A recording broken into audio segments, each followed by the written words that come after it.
Well, hello, Stuart. How's it going, Keith? It's going good. How are you? I'm doing fine. Good. And producer Eric? I'm doing great. Good. Summer Friday, no complaints. The weather's been nice. Yeah. It's supposed to be a good weekend, too. So we're sitting here, and obviously we've been hearing a lot about these subpoenas, and I checked right before we came on today. I'm feeling left out. I know. I feel so disappointed. There's no subpoena for us. And I looked in our Gmail account. I see nothing. I mean, what did we do wrong? I don't know. I mean, are we not subpoenaable? I think we're too pro-lively is what I've heard. So, okay. Well, I don't. Yeah. Okay. Yeah. But still, I mean, we've been on this case. Yeah. So it's going to be interesting, I guess, to talk a little bit about that. We also have the order that the judge issued denying or dismissing the lawsuit that Lively had against Jed Wallace. That's right. Yeah. Good for Jed Wallace. Yeah. Yeah. What are your thoughts, just generally speaking, about the Jed Wallace angle? Well, I've always liked Jed Wallace, as you know. When I read about what happened here, he's a small business guy, and he got hired. I think it was Melissa Nathan hired him to, basically just kind of passively pull some data together and provide it to her and her team. And then he gets dragged into this lawsuit up in New York, and he lives and resides and does business in Texas. Probably not a very wealthy guy. I mean, he may have some wealth, but relatively speaking, to fly up to New York and defend yourself in a lawsuit up there. And so Blake Lively's team took this very interesting issue on jurisdiction, and the court wasn't having any of it. And this was Judge Lyman. This is the apparently corrupt judge that many content creators have pointed out is very corrupt when he rules against Baldoni, but when he rules against Blake Lively, crickets. There's nothing going on there. Well, I'll tell you this. I mean, the judge isn't afraid to make a decision. And so, I mean, he made again, another decisive point, and I think a well-stated point in terms of dismissing that. Did I see something was Omar on the comments? Yeah, he's here. Caught out of the corner of my eye. Where was he here? I'm still watching Omar. He said, they were scared. They were scared? The lawyers, they don't want the smoke. Oh yeah, they want. Yeah, I still watch Omar and Lauren at nighttime when I can't sleep. Yeah. They're on late at night. But I do want to clarify one comment I just said. I was being facetious when I said the judge was corrupt. I want to be clear. I think Judge Lyman has done a very good job on this case. And it's very disappointing to me when I've seen just a handful of minority of content creators out there that when the judge has ruled in a way that they didn't like, they've come out and said that he's, corrupt and he's, he needs to be thrown off the case and that he's, conflicted and all of that. This is a very, very good judge. He's well respected. And I think he's done a great job on this case thus far. Because you still have I'll just jump in for a second. You still have the respect for him. You've been surprised that certain things, be like, oh, I'm surprised that he ruled on the Ryan Reynolds, part of the case. You're like, oh, that's a little, I'm surprised by this, but to jump to a conclusion sometimes isn't necessary. Eric, and judges make hard decisions. I mean, Keith and I have been on the end of bad decisions. We've been on the end of decisions that we should have lost. And you're sitting there going, what? We won that? But judges have a really tough job to make. And look, every judge is a little bit different. You cannot take the subjectivity out of being a judge. They have their life experience and who they are. That's why we always look up judges when we get assigned to a judge. And we want to know what's their temperament. How do they rule on motions for summary judgment? How do they deal with discovery motions? How do they deal with just plain old case management conferences? Do they want a bunch of paperwork beforehand? So judges, they are people, they are individuals, and they all have different attributes. And you got to get to know those. But I think that they all work hard and that they want to make the right decisions. And I think Judge Lyman is a very good judge. Yeah, and we've had judges. Some of them are very decisive. Others are more cautious. I mean, it runs the gambit. But we also have said from very early on, and you had mentioned even before the motion to dismiss was granted by Lyman, you said that you thought Friedman should have withdrawn the defamation claims because they were getting him nowhere, and it ended up giving Lively a fake win or an easy win that they didn't need to do that. They could have just defended. Yeah, I think Brian Friedman may secretly be very happy that the defamation claim got thrown out because that was his Achilles heel. It was an albatross around his neck. He's drowning in the ocean, and he's got this weight around his neck, and he cannot get rid of it. Well, now he's rid of it. And also this Van Sham or whatever people are saying, the Van Zam lawsuit stuff, that's just a sideshow as well. It's a circus. Get focused on defending your client. You say you have all this evidence in Exhibit A, which appears there's some pretty good evidence that I've seen in that Exhibit A. Yeah. Make sure it's all admissible. Do your job in depositions. And I know depositions are teed up. I know we'll talk about that in a minute about Blake Lively's deposition. But focus in on defending your client. the client that has won the court of public opinion time and time again. People really like Justin Baldoni, and he's a likable person. He's seems to be a nice person. He's got the Baha'i religion where he's very open to peace and love and all those things that come with that. So now go defend your client, because now you don't have this albatross around your neck anymore. Right. Let's talk about the depositions. Yeah. So, is it normal, someone saying, for Lively to choose this location, and how do you feel about that if you're Friedman, whatever? Okay, so you're going to take the deposition of an opposing party, Stuart. Who gets to set the time and place of that deposition? Generally, I do, if I'm taking the deposition and noticing it. Yeah, and where do you usually set it? Well, now we do Zoom depositions because of the pandemic, but before we would set it at our office. If it was within the travel requirements. If it's outside the travel requirements, then we would set it at some neutral location. And, you get these lawyers all the time in Los Angeles that say, hey, come take my client's deposition in our big conference room. And we would generally decline that because we don't want the quote unquote home field advantage. So we would want to take that deposition like at a court reporter's suite or something like that. So we feel like we're a little bit more on neutral ground. I think the problem with Blake Lively is you've got a very famous person who's got security concerns, and what kind of security does Brian Friedman or whoever have at their office if they're having her come to his office? Does she have to pay for a security team, and does the security team get access to his office a day or two before? I mean, there's lots of logistical complications here. And so I think what they're saying is, look, come take it at this office where we know she's going to be safe and protected. But if you could manage the security at Brian Friedman's office, wherever Brian Friedman wants to take it, I mean, that should negate any issue when it comes to safety. If it's the same amount of security at either location, why should it have to be at Lively's attorney's office? I mean, the only thing I'll say, and again, I'll be accused of being pro Lively, is there's nuts out there, and these nuts follow these stars around. And if there's a time and place and location given to where Blake Lively's going to be, I personally, if I was that person, or if I loved somebody that had to have their deposition in that case, I would want them to be able to control the space where their deposition is being taken, not for the content of what they're going to be talking about at their deposition, but for their personal safety. And from my point of view, it seems like, generally, yes, we want to set the place of deposition where we want it, whether it's our office or whatever neutral ground. But on the other hand, we've been doing this so long that we'll take a deposition anytime, any place, anywhere. And so if you had to take Lively's deposition, you're the attorney working with Brian Friedman, would it really affect, at the end of the day, the type of deposition you take if it's at Lively's attorney's office versus some other location? It would not for me. And Keith, I don't know about you, but when I go into deposition, once I start, I don't see where I'm at. All I see is a deponent in front of me, and I've got my notes, and I've got my questions, and I want to listen very carefully to what they're saying. So an hour goes by in like 10 minutes, it seems like, because you're just so focused. And at the end of a deposition, like you, I'm so drained. My brain hurts. I don't have much to start with anyway, but my brain hurts. Right. I'm physically tired. I need to get some food. It's a long day, but when I'm focused on that deponent in front of me, it doesn't matter where we're at. I want to get that deposition. I want to get my points made, and I want to find out what they know about whatever it is I want to find out from them. Yeah. So, I think, at the end of the day, I don't think it matters that where the deposition's taken, because Brian Friedman, if he's taking the deposition, he's going to do the same, I'm sure, excellent work no matter where he's at. So, but you do, by and large, you don't necessarily want the other party to be, it's better to have them in a neutral location, but I don't think it's going to affect it that much. What about these subpoenas?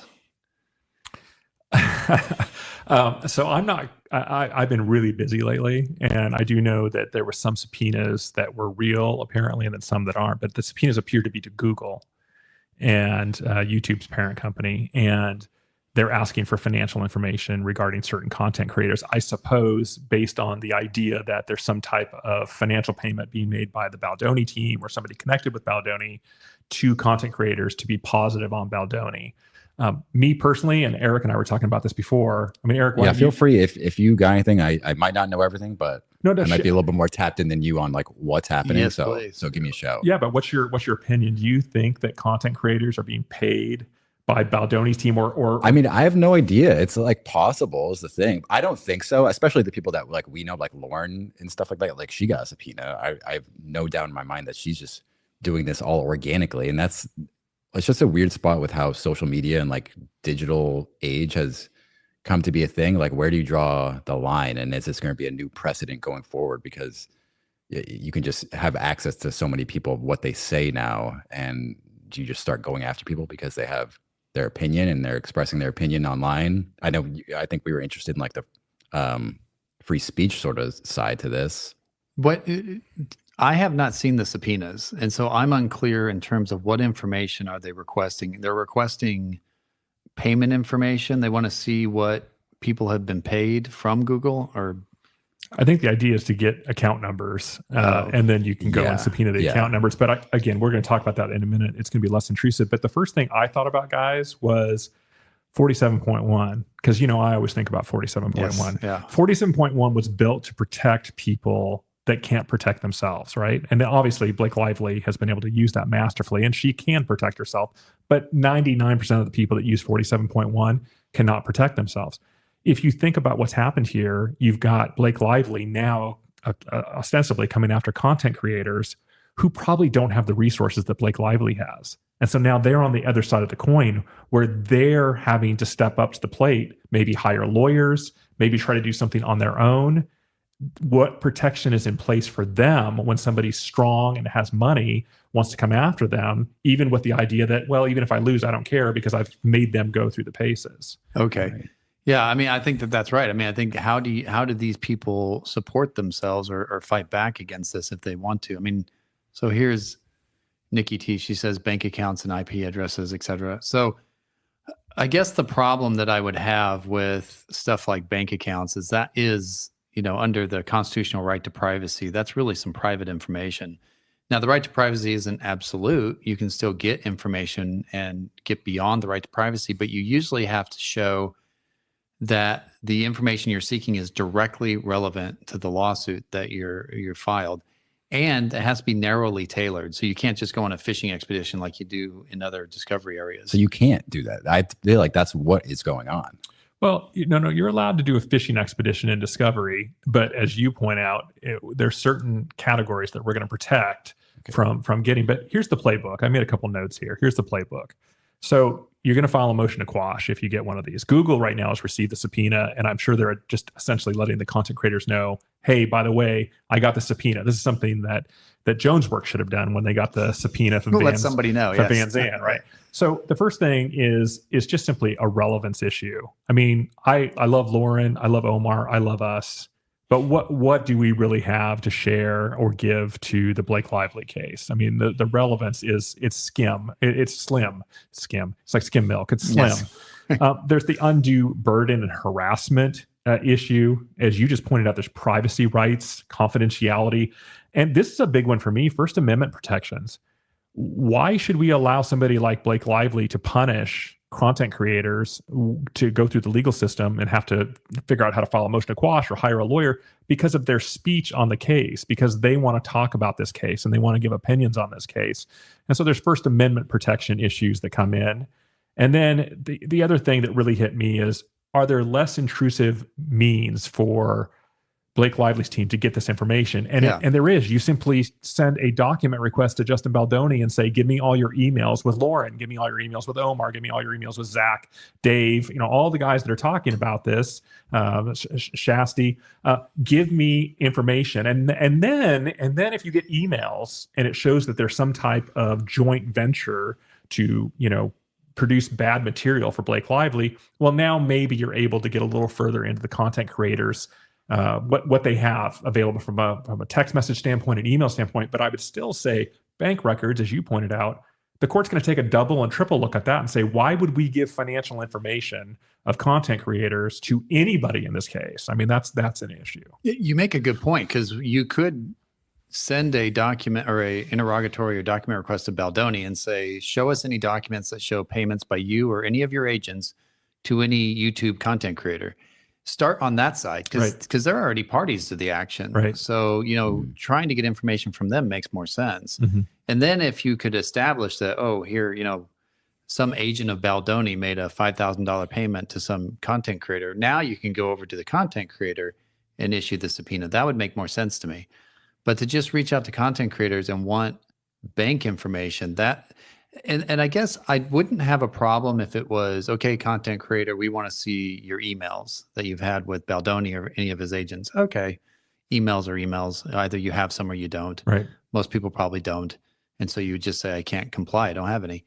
But coming, like if they issued a subpoena to us and wanted to see our bank information, No. yeah, I'd have a problem with that. And Yeah. you can do a fishing expedition for discovery, but when you run up against the right to privacy, now there becomes a higher showing. Correct. There's a higher burden that you have to meet in order to get that information. Yeah. But by the way, Keith, neither one of us have seen these subpoenas. Yeah. And so I don't even know. Blake Lively's team apparently denied that they subpoenaed people.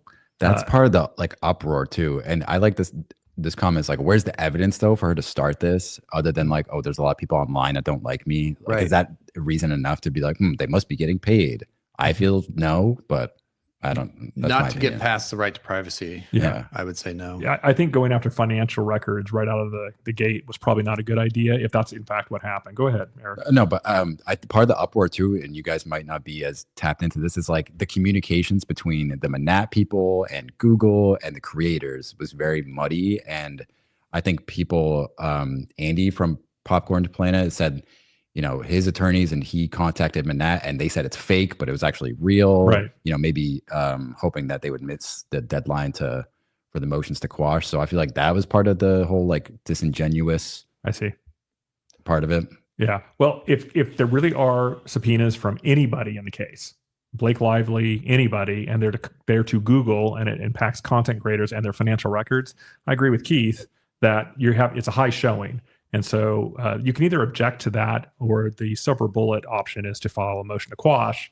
And it has to be a motion to quash that has your name on it. Yeah. And says who you are and what you're doing. Because if you try to do something tricky without putting your name on it, it causes questions of concern. So there's two orders from the court that you're, I think, alluding to, where the court denied a motion to quash from an anonymous owner of a certain YouTube account. And then I guess whoever this anonymous owner was said that they would disclose their identity to the court, but not to the parties or the public. And the judge said no. And so why is that? What is the rule when it comes to our court system? Why can you not just file an anonymous motion? Transparency, openness. I mean, we can't have witnesses show up in court that we can't cross-examine. We have to know who people are. If somebody makes a declaration, we want to know who they are. I mean, this YouTuber, I want to ask them, why? If you're a YouTuber, are you concerned about your privacy? Then why are you a YouTuber? Are you concerned about the argument you're making? That may be. Are you embarrassed by the argument you're making? Have you made embarrassing comments about this case? Or you're afraid of some backlash?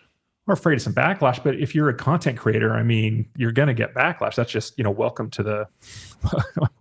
Yeah, I don't know what this person is. I don't know who it is, but it seems to me that if you're going to file something, you've got to put your name behind it and make an argument. Yeah, and the court actually says parties in federal court generally must identify themselves by name unless the court has determined that the party's interest in anonymity outweighs the public interest in disclosure and any prejudice to the opposing party. So the strong public interest is for everybody to be identified because you're supposed to be able to have some understanding of who's accusing you of what, right, and be able to fight against that. And quite frankly, if we were served a subpoena and we wanted to file a motion to quash, it's the same thing. Yeah, we're squashing it and quashing it. If I wanted to file a motion to quash, I'd want my name all over that thing. Like I want everybody to know that this is what we're doing and this is why we're doing it. Right. Right. Real quick, we got a couple friends in here. Lauren says, this chick does not need my IP addresses, bank and credit card info, blockchain info, session info, amongst other things. I agree. Hey, Lauren, why don't you send all those things to me and I'll safeguard them. Yeah, we'll safeguard them. So. And Donna's here. She says hello to everyone as well. All right, nice. Yeah, that's... By the way, I think Donna did. I didn't get to see it yet, but she did her take on this CEO out of Astronomer that was at the Coldplay concert. Yeah, that was like the meme du jour yesterday. I'm sorry, I hate it because these people must be dying. I was telling Eric before we went on, they're dying. These two individuals are dying the death of 1,000 cuts every second right now. Every second of their life is just miserable right now. It's got to be so horrible. And everybody's taking such glee at watching. I mean, the way that he crawls under whatever's there just to get on the floor, and she turns and she runs away. So, Donna, I'm going to have to catch your episode on that, but look forward to that. Did you see here, Lauren? Oops, can I show it? Lauren did just send the subpoena to me as well. I should say. Lauren, I've been hearing some noises down in my would basement. Explain the noise. Yeah, what's going on? A lot of laughing. All right. So yeah, I mean, I think, if you want to file a motion, put your name, say it loud, say it proud. Well, and I think I did see somebody, and I'm not going to say the name, but somebody had mentioned that this person is a subject of some type of sexual assault or something, and that there's a stalker. Now, I don't know if any of that's true, but I still think the question is, there are times in cases, in fact, a case that just settled against Shannon Sharp, it was filed as a Doe lawsuit against him. So there are times we do allow people to file things initially as a Doe, so they don't have to have their name publicly put out there. So there are exceptions, and federal courts allow this from time to time as well. I'm not sure how that works in the context of you moving to quash a subpoena. I don't know that you get that same protection because it's, you're not being, the case is not about your sexual assault or your sexual harassment. And I'm not saying that that's not triggering for somebody, that they want to keep a stalker away from them. I understand that, but I do think that if a court wants disclosure and openness, Judge Lyman cannot say, I'm granting this person's motion to quash who remains anonymous and nobody will know who they are, but I'm going to go ahead and grant this. And the other side that's being quashed is saying, well, wait a minute. I mean, I want to know who this is, because what if it's Brian Friedman just typing on his computer and sending this in anonymously? The court did leave the door open a little bit if there could be a showing. So they said if the party can come in with a showing, then the judge would consider it. Yeah. And, we do have things like there are times when things are filed under seal. We have protective orders, which we've talked about in this case. So there are ways to protect information if it's necessary, but you're going to have a showing. You can't just get it automatically. Yep. Do you guys want to see this? This is Lauren just sent it to me. If you guys want to read through, I know it might be hard for you guys to see, but I'm old. Is there anything specific you're looking for? Oh, she sent the actual subpoena? Oh, the subpoena. Yeah. Oh, it did come from Manat. Okay. I'm going to look on Keith's computer here. And it is to Google. Yeah, so it's directly to Google. So what did you say about Google earlier too? Like it owns YouTube. No, I know that. But like you said something before we got on of like they don't have to. Oh, yeah. So, I mean, if I sent a subpoena to Google right now for information, they won't even respond to it. But this case has a spotlight on it, so perhaps they will. Yeah. It's hard to get them to respond. If you scroll down, what I'd want to know is what's the category of documents they're requesting. Oh, it is from Ezra Hudson. Look at that. Yeah. So somewhere there should be an attachment, maybe after the proof of service, that shows the category of documents. Keep going. I'd like to know who was also served. Did they keep going? They cross people Here out? There it is. So the definitions. Those are the definitions. Keep going. You'll understand how subpoenas work. There's usually an attachment with a whole bunch of definitions, and then after the definitions, there'll actually be categories of documents. Here we go. This social media. Still, wow, their definitions are ridiculous. I mean, geez, they attached like a dictionary to them. Now they give instructions. Right. Okay. So keep going. You get to the questions here in a second. Or the demands. Oh, procedure of ESI. That's electronically stored information. Okay. Okay. Here we go. So what's the first one there? Why is that redacted? I think this is Lauren's. I think she just cleaned it up a bit. Did Lauren redact that, or did Ezra Hudson redact that? Oh, I don't know. I mean, my understanding is they probably, if Ezra Hudson or Manat is redacting questions, I would argue those questions aren't even valid. So what's that first category, Eric? If you can read the front top of it for me. All subscriber information associated with YouTube, including but not limited to first and last name, registered email addresses, phone numbers, physical address, backup recovery email, subscriber registration information, length of service. So they want all the means subscribers? and source of payment for such services, if applicable, including credit card or bank account number. IP addresses. What's that one? All subscriber information. It looks. Oh, for the it's probably a different domain, maybe, or YouTube channel. Yeah. So I'm guessing what happened is that Google got the unredacted so they can comply with it, and then apparently Google must have redacted and sent it out to, like, if Lauren, they sent it to Lauren. Oh, yes. They leave Lauren's name, but they redacted everybody else.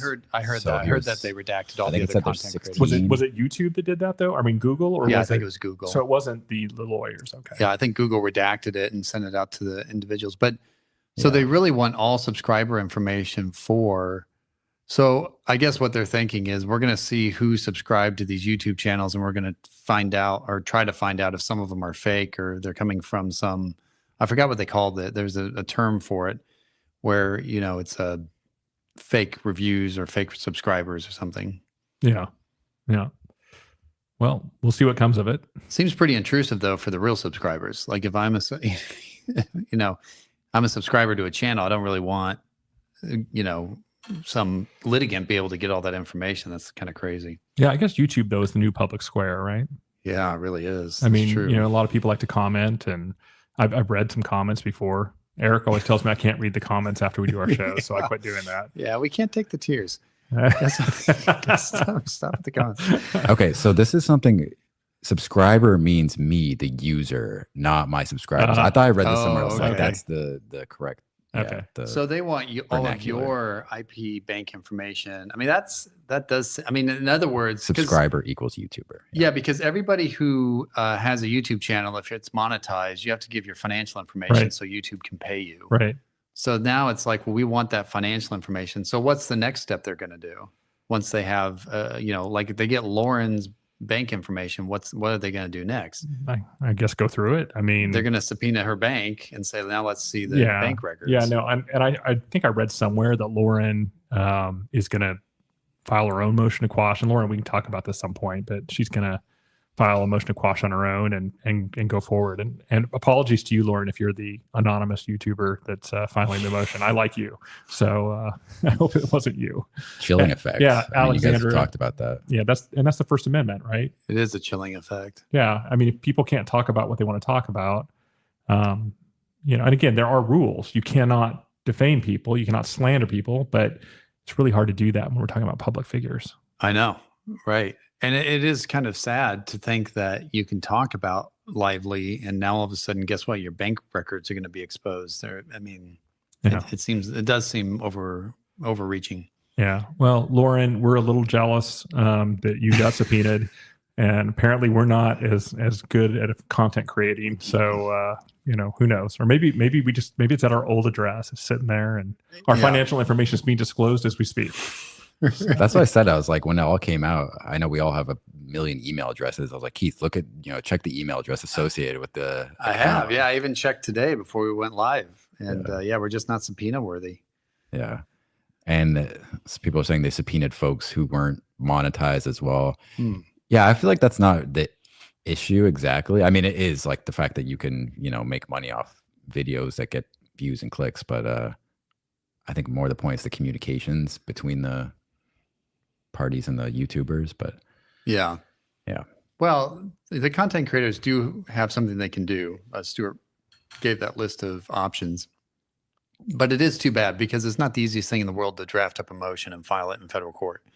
So you're going to hire a lawyer. It's going to cost you some money to do that. I mean, it's unfortunate that you have to do all that. Yeah.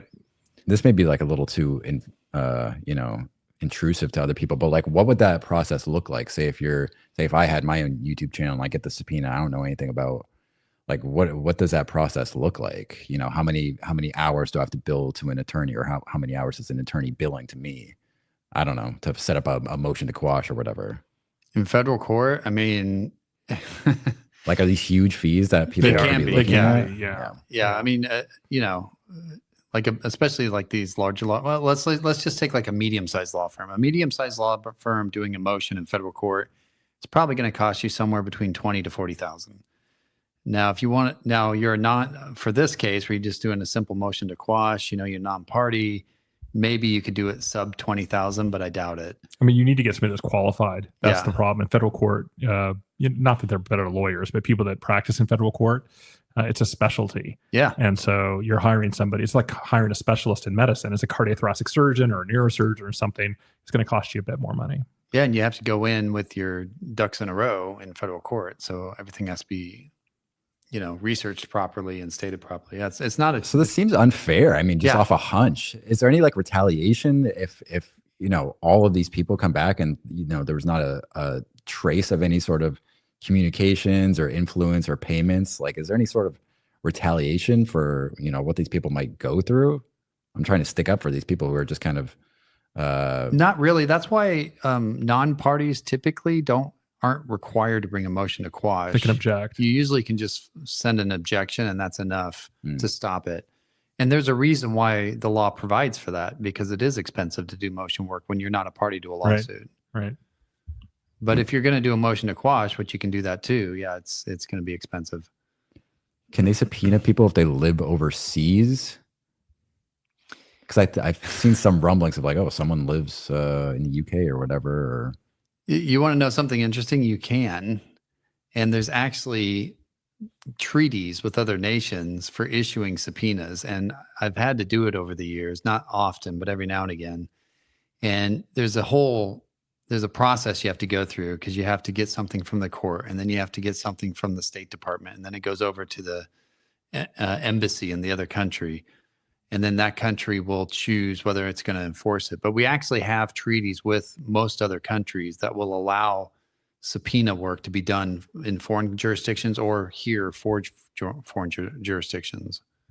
Yeah, and less draconian processes in place for the United States, where there's a handful of states, maybe 30 states, maybe that's more of a handful, that they agree to, you can go ahead and just subpoena people and do stuff. But then there's other states where you have to go in, you have to get a stamp from the court here, and then you got to get a stamp from the court there. Some jurisdictions require you to hire a local lawyer to do the work. So that's just the way it works. But it can be done, but it's a process, it's a procedure, and you've got to comply with that procedure. Yeah. Yeah. So it is kind of an interesting aspect of lawsuits. So, go ahead. This one, how do we get a pro bono lawyer to help these content creators? It's a good question. I mean, if there's enough people, and then there's a law firm out there that is willing to, with the expertise, is willing to take these people on, that would be the first step. And so content creators out there, what I would suggest you do is get together, see if you can find somebody that knows somebody that knows somebody that knows a law firm that does federal work on a regular basis, and see if you'd be, can get some pro bono time on this. That would be what I would suggest. I would not suggest representing yourself. You can try. Obviously, you can. Federal court really, once you understand it, it's actually much easier to use than most state courts. But getting there is a bit of a hurdle. Yeah, there's definitely a learning curve that you have to get on, but it is easier in a lot of ways.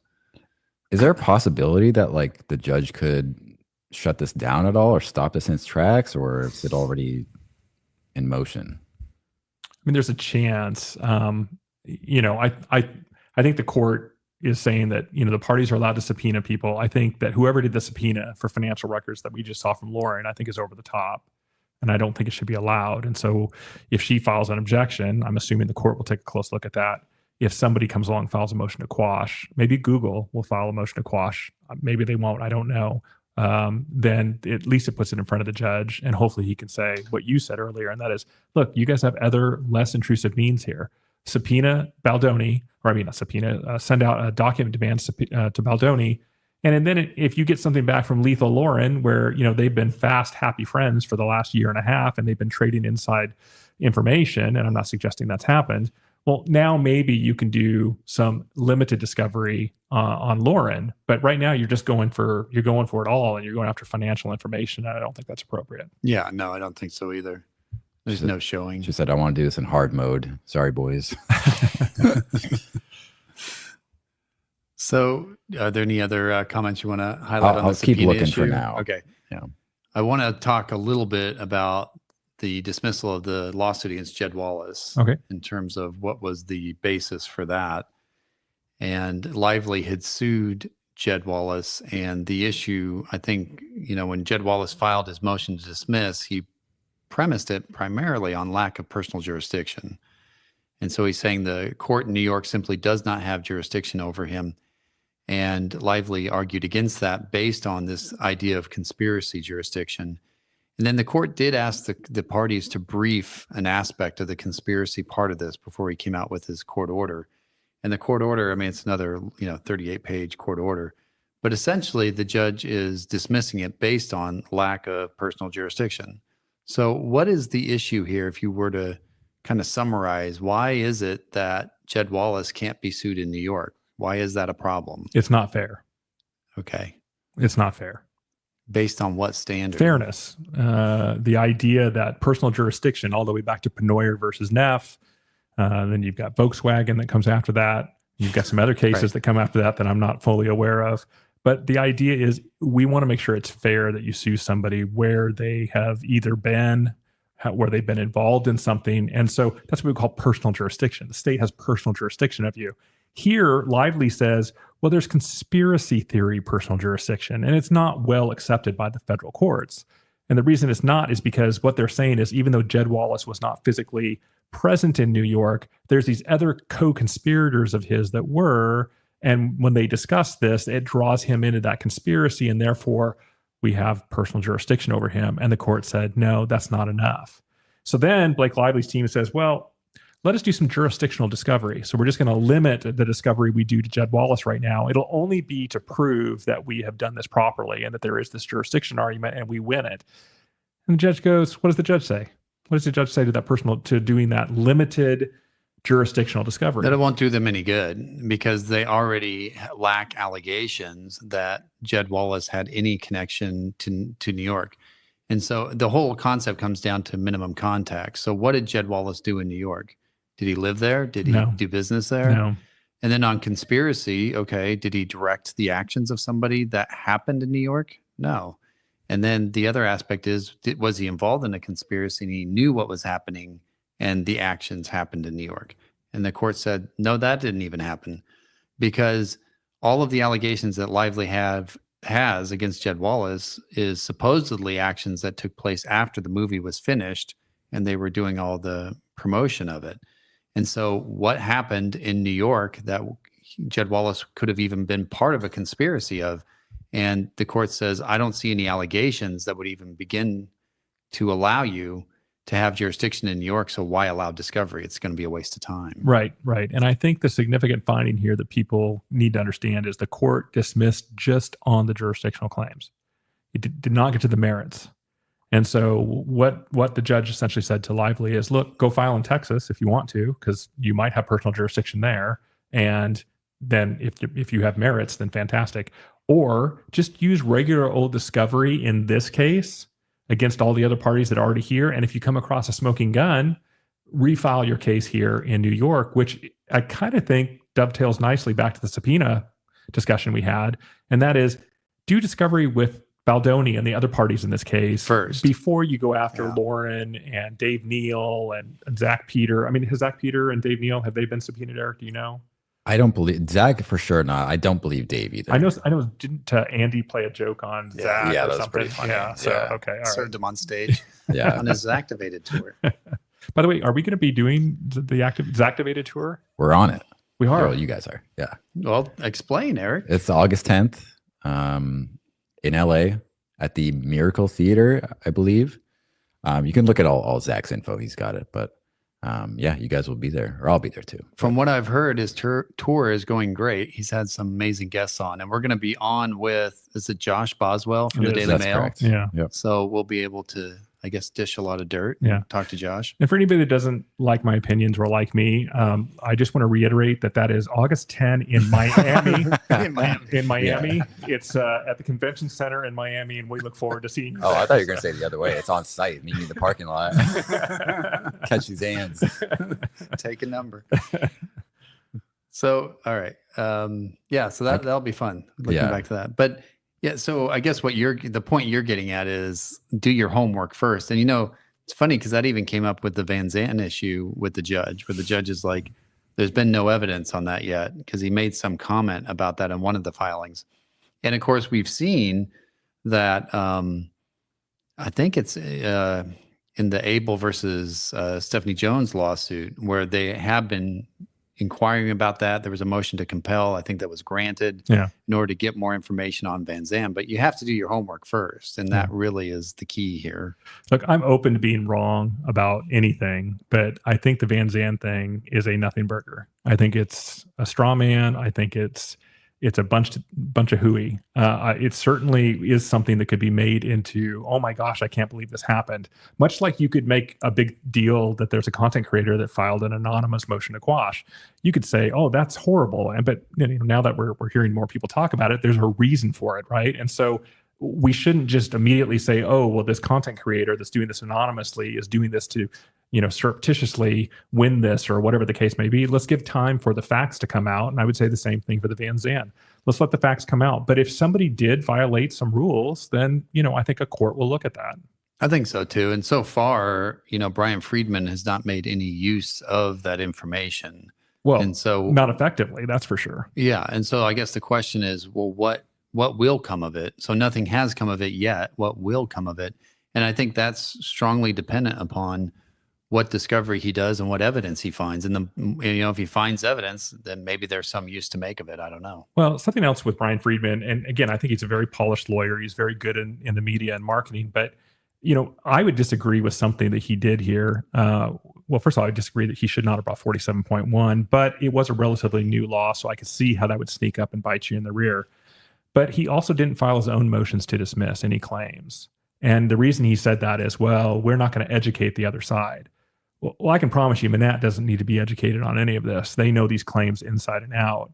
And so why didn't you file motions to dismiss? I mean, you could have what if you could have eliminated 2 or 3 causes of action against your client? Well, now you can focus on, a fewer set of causes of action to defeat their claims. Obviously, the big one here, he needs to defeat is the sexual harassment allegation that's being made. But I think that if you have an opportunity to limit the issues in a case, you as a lawyer should try to do that. And I think it was a little bit of we're not going to educate the other side. Look, if you're going against some, personal injury attorney that's trying to learn their way around sexual harassment cases, and they've never handled a sexual harassment case in their life, maybe that's a good strategy. But this is Manat. I mean, they're a great firm, great lawyers, and they know exactly what they're doing. But couldn't the reason have been that they didn't think that they would prevail? And so, if you look at, and, we've both been in this position before where you look at a complaint and you're like, I don't agree with what's being alleged here, but I don't think I'm going to be able to get it passed on a 12B6 or a demur because the standard is so limited on those types of motions. You can only look at the 4 corner of the pleading. And so what I would rather do is not do a demur and just wait and do a motion for summary judgment, because with the motion for summary judgment, I can use evidence. On a demur, I cannot. And so, maybe the proper reason or the actual reason why he didn't file a motion to dismiss is he didn't think he could prevail on it. So in other words, they made good claims against him? Well, not necessarily good claims, but that the allegations were such that we don't think a court would dismiss on 12B6 because of the allegations. Remember, allegations are just allegations. They're not evidence. Nothing's true until you go to trial and prove it. But maybe he just didn't feel like 12B6 would be successful. I don't know. Yeah. But you think he should have tried it anyway? Well, I mean, this is a high profile case, and if you can get rid of a cause of action, and if there's affirmative defenses that are pleaded at some point, which I'm sure there are, you may want to file a motion for summary adjudication against some of those, just so you don't have to deal with those at the time of trial. But yeah, you could lose. That's why lawyers get paid the big bucks. Manat could have lost too. And yet they got an entire case thrown out for the most part. And then Brian Friedman didn't file an second amended complaint. And so that ended that. Again, we talked about this now gives him an opportunity to really go forward and defend his client. And I think that's probably what he's doing. Yeah, no, I think that's the best world for Baldoni right now. I got some stuff kind of back on the subpoena issue. So none of the subpoenaed YouTubers covered this case until after the lawsuit was filed. So how does this have to do with the smear campaign? Is there any merit to that? Because that kind of makes sense to me. It's like, hey, these people are kind of just talking about what's going on now. How can you bring that in to the case? I don't like, how did the timelines work? Or like, what should this be limited? More limited? Well, again, when you're thinking of the right to privacy, so when it comes to just general discovery, I would say no. You could certainly do discovery on that. But if you're getting into something that is covered by the right to privacy, like bank information, then I would say now that question becomes more relevant, because in order to get through the right to privacy, you have to show a direct connection of relevance between what you're asking for and how it applies to the case. And you have to show that you're using the most restrictive means possible. So for right to privacy information, I think that question would be relevant, and maybe it would stop information from coming out. But for just general discovery, like who did you talk to? Let me see your emails. No, I don't think that would matter. I think they could do that discovery. What do you think? Agreed. Yeah. No, I think that's right. How many subpoenas can you give until the judge has to intervene and basically say, hey, you need to chill? I mean, because they subpoenaed more people today. Like, is there going to be a more people today on Twitter? Like, is there going to be a limit to this? What's the limit on subpoenas? Does it exist? There are none. Yeah. No. All right. No. Are you aware of a limit on subpoenas? Nope. You can subpoena to your heart's content. I mean, again, all of this has to be within the rules that we've been given as lawyers. And you know, obviously you have to do this in good conscience, and you got to, have a reason for it. You can't do it just to harass and be difficult. But if you wanted to prove that there was some type of a smear campaign post the filing of the lawsuit, I think that's something you could look into. But going right for financial records right out of the gate, I think that's a bit too much. Yeah. Okay. Thank you. I kind of asked this, but in another way. Would these people be able to claim undue duress and attorney's fees later on? Say if nothing comes out, like what would the damages be limited to? Thanks for this question, Shivani. I think you kind of said the answer is no. Yeah, I mean, if you get subpoenaed and you have relevant information to give, I don't know that your bank records are the place to go, but I think you have to give it up, and that's just what it is. The other thing too is that a lot of these, content creators have, they've built it up to the bar, and they're here to have a conversation, and they're here to share their point of view. If you share your point of view too strongly or inappropriately, Alex Jones, for example, and he's clearly, way out there. He gets sued and basically gets bankrupted by it. So YouTubers, CNN has lawyers and people to help their people stay on focused and not to say things that are inappropriate on the air, and to watch when you make opinions, versus facts. When you make accusations against somebody, there's rules to all this, and there's some training that goes into that. Well, the world's different now than it was 10 years ago. And you've got all of these YouTubers out there, and many of them are doing a heck of a job. And they're putting out great content, but many of them are solo shops. Many of them are mom and pops, and they're just out there giving their expertise and their advice. What happens when they trip up and foul up the rules on defamation or slander, or just say something that gets the attention of lawyers who go, I think there may be something over there. I want to go subpoena them for some information. It's unfortunate, but it's kind of how it works. Well, and it's the cost of living in a society, I guess, because that's true of all lawsuits. If you have relevant information for a lawsuit and you get subpoenaed, you have to provide it. And that's just the way our system works. Now, but again, if it was just emails, like show me all the emails you had with Jed Wallace, that's easy. I mean, like for us, we would say we have none. And so we don't have to produce anything. Oh, I haven't looked. Which I would do a good faith search first. Yes. Do you have any emails from Lively team? You have to say yes or no, Stuart. People get concerned when you don't say no. I'm not going to answer that. What about from Baldoni team? I'm not going to answer that either. Okay, right. Yeah. So it's fair on both sides. Yeah. But the bank records bothers me just because it's so personal. Yeah. I mean, to show your bank records, that's a problem. When we do bank records, Keith, we've done it. It's usually like the second or third or fourth set of discovery. And we usually have a reason for asking for it. Yes. And I'll give you an example. If a trustee ends up taking a bunch of the trust money and putting it in their personal account, and we find that out after we've subpoenaed the trust records, we're going to file a subpoena. And even then the courts take a close look at it, because this is very invasive to get into somebody's financial affairs. Yeah. So, that shouldn't be allowed. This is going to set a very dangerous precedent. Wes, how do you feel about that? Wes, I think that's a very prescient statement. I think that content creators have entered a new world. They're getting following. I mean, think about it. This Captain Steve, he talked about the Air India thing, and he's getting 3 and 4 and 5 million.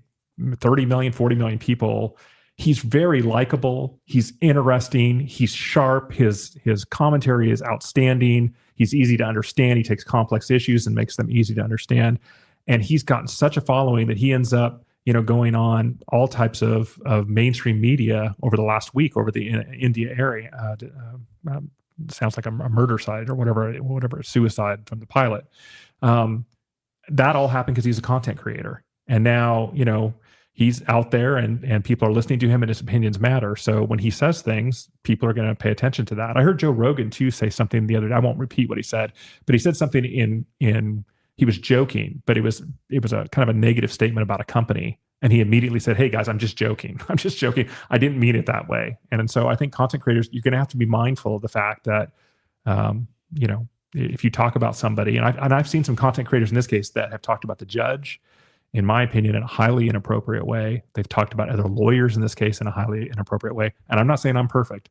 I've tried to do my best, but maybe there's even a misstatement or two in my past that I need to be careful with. Yeah. And I saw some comment go by, but about, what about legacy media? They give opinions all the time, but the difference is, I'm confused. This is from Amy. She says, so why is that media okay? Constantly giving opinions versus facts. Why is that okay? Yeah. And it's not that it's okay. It's that legacy media has an army of lawyers they can hire to go out and defend them and fight these lawsuits. And they also have deep pockets to be able to pay settlements when they do say something that ends up being defamatory. CBS just paid $16 million. And it sounds like maybe there's arguments that maybe there was a side agreement that Stephen Colbert's show would be canceled because that's part of the settlement. Now that's not public. That's just, that's what people are thinking. That's opinion. But it came 3 days after. Right. I mean, but it's, again, this is, I think the point that you're pointing out, Stuart, is that it's not that it's okay for legacy media and not okay for YouTubers. It's just that content creators, we don't have an army of lawyers at our beck and call to be able to fight these battles for us. And so it puts us in a little bit of an unfair advantage. Yeah. Or unfair position. Yep. Omar says it's so difficult to speak absent emotion, and YouTube is all about incendiary emotional discussion. Yes. I agree. Yes, I agree. Yeah. Yep. Yeah. It's tricky. Except you own your comments. True. And you're responsible for your comments. You are. So be emotional at your discretion. Yeah. Sony Music versus Doze. You guys familiar? Mm-mm. Okay. Maybe we can look at that one another time. Yeah, that'd be interesting. By the way, I have a really good friend Keith and I have a really good friend in Baton Rouge, and I won't say her name out loud, but she called me yesterday and she was screaming because she exercises on her treadmill every morning and she listens to this YouTuber and she wants to tell me who this YouTuber is. Like, I don't know. She's like, it's Zach Peter. And I really like Zach Peter. And all of a sudden he said, hey, Ask Two Lawyers is going to be with me in Miami on August 10th. And so actually Los Angeles, folks. But she said, oh my gosh. And so she wants to fly out and she wants me to introduce her to Zach Peter. So Zach, if you're out there and you're listening, I have to introduce you to somebody that really likes your show. So that's great.